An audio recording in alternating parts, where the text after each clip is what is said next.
क्या आपने कभी सोचा है कि फूड पांडा, अमेजोन या नेटफ्लिक्स जैसी कंपनीज रोज़ के मिलियंस ट्रांजैक्शन, कस्टमर रिकॉर्ड्स और लॉग को कैसे हैंडल करती है बिना सिस्टम कोलैप्स हुए? इसका जवाब है एडवांस डेटा इंजीनियरिंग मॉडलिंग। इस वीडियो में हम कवर करेंगे Kimball approach to dimensional modelling, data vault modelling and modern concept जैसे डेटा लेक हाउस और schema on read versus schema on write and so on. Video के अंत तक आपको क्लियर आइडिया हो जाएगा कि बड़ी कंपनीज अपने messy data, fast changing data को कैसे हैंडल और ऑर्गेनाइज करके यूज़फुल बनाती है। तो चलो जी शुरू करते हैं बिना टाइम वेस्ट किए। तो लेट्स गेट स्टार्टेड। जो सबसे पहला हमारे पास टॉपिक आता है डायमेंशनल मॉडलिंग यानी किम्बल अप्रोच का। तो इसको मैं आपको क्या करता हूँ, एक रियल वर्ल्ड एग्जाम्पल के साथ समझाता हूँ ताकि इसको अच्छे से आपको क्लियर हो सके। सोचो तुम फूड पांडा की ऐप बना रहे हो और बॉस तुमसे कहता है पहले महीने का टोटल ऑर्डर रेवेन्यू बताओ, यानी पहले महीने का टोटल रेवेन्यू बताओ कितना हुआ। फिर दूसरा सवाल वो कहता है कि पाकिस्तान से कितने ऑर्डर्स आए या इंडिया से कितने ऑर्डर्स आए। फिर तीसरा सवाल वो आपसे करता है कि टॉप कस्टमर्स कौन है। ये 3 सवाल आपसे आपका बॉस करता है। तो अगर तुमने डेटा को उल्टा सीधा स्टोर किया तो क्यूरी स्लो होगी और कंफ्यूजन होगा। तो इसलिए हम डेटा को फैक्ट और डायमेंशन टेबल में तोड़ देते हैं, यानी जो हमारा डेटा होता है वो हमारे पास क्या करते हैं, इसको 2 हिस्सों के अंदर तोड़ देते हैं, यानी फैक्ट टेबल के अंदर और डायमेंशन टेबल के अंदर डेटा को हम तोड़ देते हैं ताकि हमारा डेटा ऑर्गेनाइज और अच्छा हो। फिर ये 2 टेबल तोड़ने का क्या मकसद होता है, इस टेबल के अंदर क्या यानी फैक्ट टेबल के अंदर हम क्या रखते हैं, फैक्ट टेबल के अंदर हमारे पास क्या होता है, न्यूमेरिक वैल्यू आती है, यानी फैक्ट टेबल के अंदर जो होता है हमारे पास सेंटर ऑफ द स्टार होता है और जो डायमेंशन होता है वो हमारे पास स्टार के एंड पॉइंट होते हैं। ठीक है, अब फैक्ट टेबल हमारे पास क्या करता है, नंबर यानी जो हमारे पास न्यूमेरिक नंबर रखता है। मान लो कि आपके पास टोटल यानी जो हमारे पास है fact table content quantitative measurable events of your business, यानी आपके बिजनेस का क्या करता है, ये आपके पास न्यूमेरिक वैल्यू रखता है।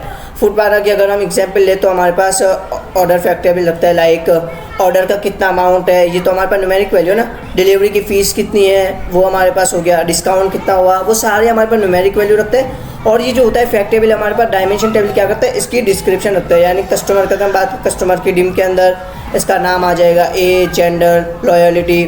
तो इस तरीके से हमारा डेटा डिवाइड हो जाता है और हमें क्या करना ईजी, यानी इसको ट्रैक करना ईजी होता है और डैशबोर्ड बनाना ईजी होता है। तो ये हमारे पास मिलकर क्या करता है, यानी फैक्ट टेबल और डायमेंशन टेबल बना के ये जो हमारे पास होता है इसके यानी इस स्टार स्कीमा कहलाता है। ये हमारे पास बनता है स्टार स्कीमा। अब स्टार स्कीमा का स्ट्रक्चर क्या होता है, हमारे पास आर्किटेक्चर क्या होता है, when you connect this table, यानी दोनों टेबल को अगर आप कनेक्ट करो तो दे फॉर्म स्टार स्कीमा बन जाते हैं, यानी सेंटर ऑफ द पॉइंट। और तो ये हमारे पास क्या होता है, स्टार स्कीमा बन जाते हैं। तो the fact table sits in the centre like sun with the dimension table regarding around it like planet. ठीक है, ये हमारे पास स्टार स्कीमा होता है। अब हम बात करते हैं परफॉर्मेंस बेनिफिट्स के और बिजनेस इंटेलिजेंट की।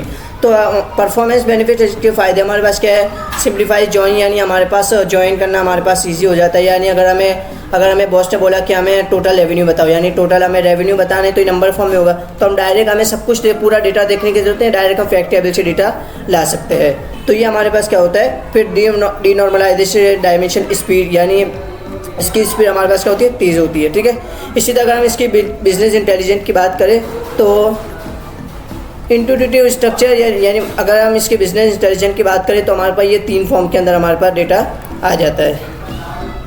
नेक्स्ट हम टॉपिक की अगर हम बात करें तो डेटा वॉल्ट मॉडलिंग की।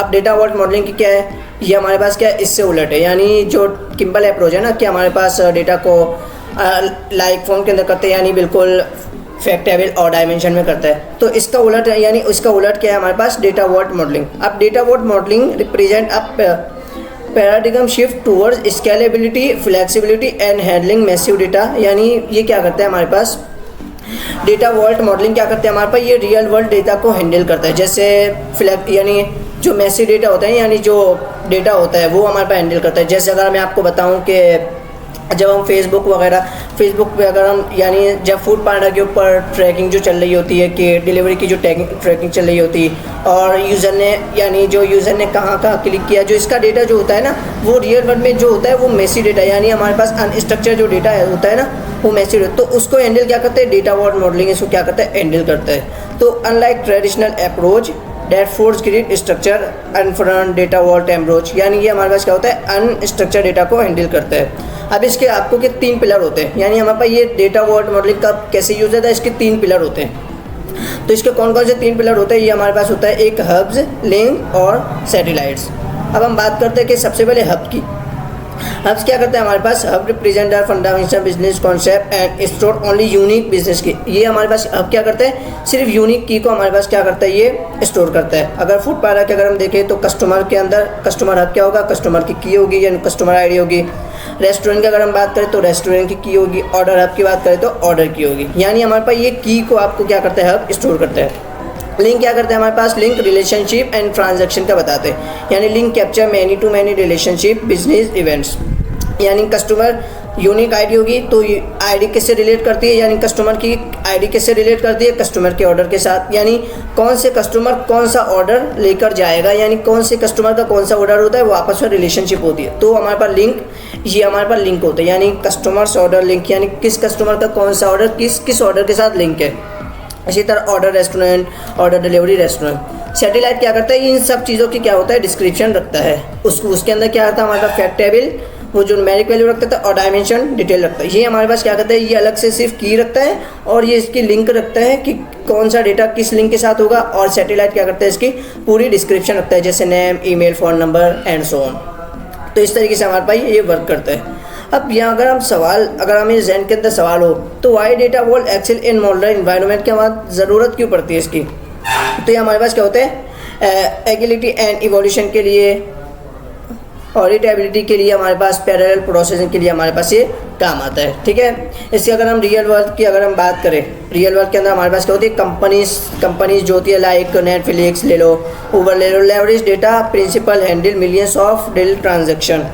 मैंने आपको ये पहले बता चुका है। यानी अगर रियल वर्ल्ड में सोचे तो ये डेटा वर्ल्ड क्या करता है, जो रियल टाइम पे डेटा आ रहा होता है, रियल वर्ल्ड जो डेटा आ रहा होता है रियल टाइम पे, वो मेसी डेटा, इसको क्या करता है, डेटा वर्ल्ड हैंडल करता है। ठीक है, नेक्स्ट टाइम जो हमारे पास जो मोस्ट इंपॉर्टेंट टॉपिक है वो हमारे पास क्या है, data lake, warehouses and lake house architecture. ठीक है, ये हमारे पास क्या होता है, the evolution of data storage architecture reflect changing business model. इसकी हमारे पास क्या होता है, बिजनेस मॉडल के लिए, AIML के लिए हमारे पास ये अलग अलग तरीके होते हैं। अब डेटा लेक क्या होता है हमारे पास, द एवरीथिंग रिपोजिटरी। यानी डेटा लेक हमारे पास क्या करता है, data lake store massive volumes of raw. यानी डेटा लेक क्या करता है हमारे पास, जो मैसिव अनस्ट्रक्चर्ड डेटा होता है, आपको सिर्फ इतना याद रखना है कि जो डेटा लेक होता है वो हमारे पास अनस्ट्रक्चर्ड डेटा को स्टोर करता है। जैसे कि रियल टाइम GPS होता है, GPS ट्रैकिंग जो होता है रियल टाइम पे आ रहा होता है अनस्ट्रक्चर्ड डेटा। कस्टमर ऐप जो होता है, रेस्टोरेंट का पार्टनर जो होता है, इसी तरह IoT सेंसर के। तो हमारे पास अनस्ट्रक्चर्ड डेटा को क्या करता है, डेटा लेक के अंदर स्टोर करते हैं। अब डेटा वेयर हाउस क्या करता है हमारे पास, बिजनेस इंटेलिजेंट इंजन। यानी डेटा वेयर हाउस क्या करता है, क्लीन जो डेटा होता है ना इसको स्टोर करते हैं। यानी अनस्ट्रक्चर्ड डेटा इसके अंदर आएगा, फिर इसका जो क्लीन डेटा होगा वेयर हाउस के अंदर, वो डेटा वेयर हाउस के अंदर स्टोर होता है।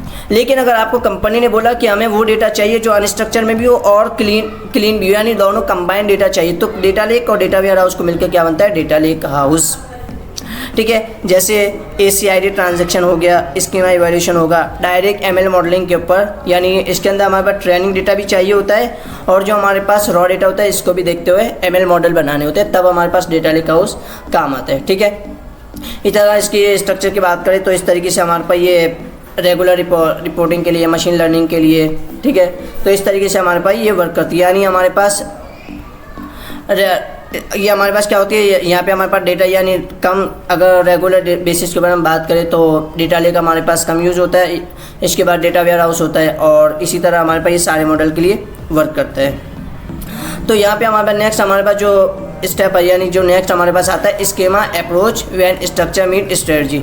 इसके अंदर क्या होता है हमारे पास, ये तो हमें क्या, आपको दो चीज़ें इसके अंदर देखनी है, एक स्कीमा ऑन राइट, एक स्कीमा ऑन रीड। अब स्कीमा ऑन राइट क्या होता है हमारे पास, स्ट्रक्चर फर्स्ट क्यूरी लेटर। ये क्या करता है कि हमारे पास सबसे पहले डेटा को स्ट्रक्चर करता है, फिर इसके बाद क्यूरी करता है। यानी आपको अगर मैं इसको सिंपल अल्फाज में बताऊं तो जो आपके पास डेटा आ रहा होता है, बाज़ औक़ात आप क्या करते हो, डेटा को डायरेक्ट आप स्टोर करते हो, फिर इसके बाद इसको क्लीन करते हो। ठीक है, लेकिन ये हमारे पास स्कीमा ऑन राइट क्या करता है, पहले आप क्या करते हो, डेटा को स्ट्रक्चर करते हो, फिर डेटा वेयर हाउस के अंदर इसको स्टोर करते हो। लेकिन स्कीमा ऑन रीड क्या करता है, पहले स्टोर करता है डेटा को, फिर आखिर में क्या करते हैं, इसको स्ट्रक्चर में बनाता है। ठीक है, अगर हम स्ट्रक्चर फॉर्म के एनालॉजी की बात करें तो ये हमारे पास आप देख सकते हैं, हमारे पास इसको अगर आप पढ़ोगे तो आपको अच्छे से क्लियर हो जाएगा। आई होप आपको ये टॉपिक अच्छे से क्लियर हुआ होगा।